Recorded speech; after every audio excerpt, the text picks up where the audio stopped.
plutôt la faculté de déformer les images fournies par la perception. Elle est surtout la faculté de nous libérer des images premières, de changer les images. S'il n'y a pas changement d'image, il n'y a pas imagination. Il n'y a pas d'action imaginante. Si une image présente ne fait pas penser à une image absente, il n'y a pas imagination. La valeur d'une image se mesure à l'étendue de son auréole imaginaire. Et grâce à l'imaginaire, l'imagination est essentiellement ouverte, évasive. Expérience même de l'ouverture, de la nouveauté. Alors c'est ça, pour moi... Vous avez suivi Gaston. Gaston, oui. Gaston. Voilà. Pour moi, Gaston... Un petit peu comme ça. Ouais, qui était bourguignon. Voilà. Alors, voilà. Gaston, pour moi, Gaston Bachelard est comme une nourrice de théâtre, en fait, puisque je l'ai découvert en 1990. J'ai découvert L'air et les songes. C'est un philosophe-poète qui est né en 1884, à Bar-sur-Aube, et mort en 1962, et qui a deux versants de son œuvre, un versant je dirais philosophique, philosophie de la science aussi, de l'épistémologie, et puis un versant poétique, un versant très très libre, c'est le versant de la rêverie. Voilà, c'est la rêverie active.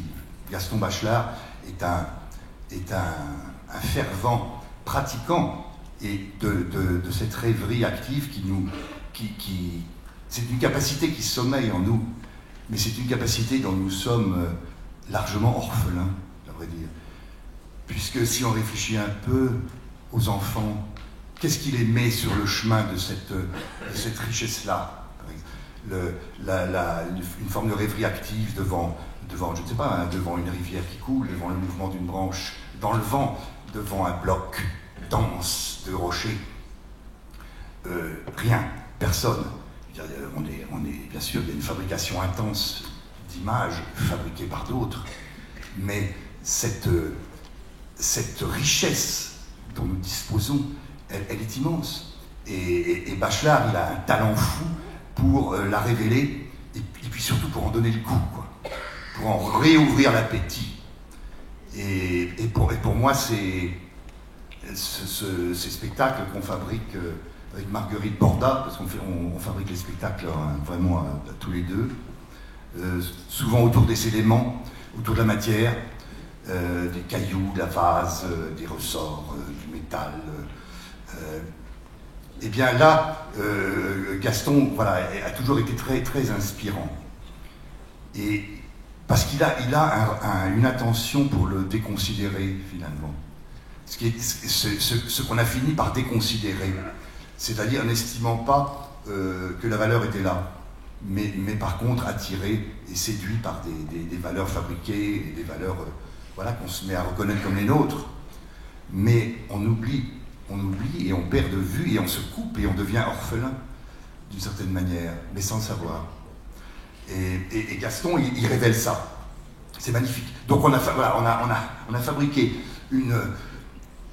Je peine à parler d'un spectacle. C'est une veillée.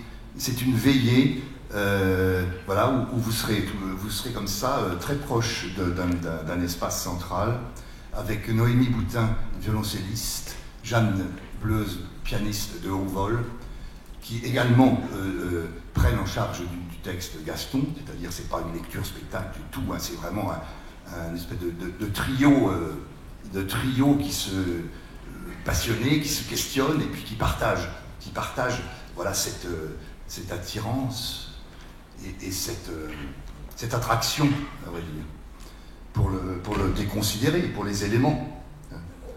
Donc la dimension sonore est très importante. En fait, vous pénétrez dans un instrument de musique, puisque ce petit gradinage de 200 places est entouré par des panneaux qui sont eux-mêmes sonorisés d'une étrange manière. Et c'est Géraldine Foucault, qui est une ancienne du TNS d'ailleurs, oui, et qui a beaucoup travaillé avec nous, déjà, qui a fabriqué toute une sorte de liant sonore entre le violoncelle, le piano, qui joue un répertoire très, très étendu, qui va de la musique la plus contemporaine à un air baroque du XVIe siècle, par exemple, et puis beaucoup de musique du XXe.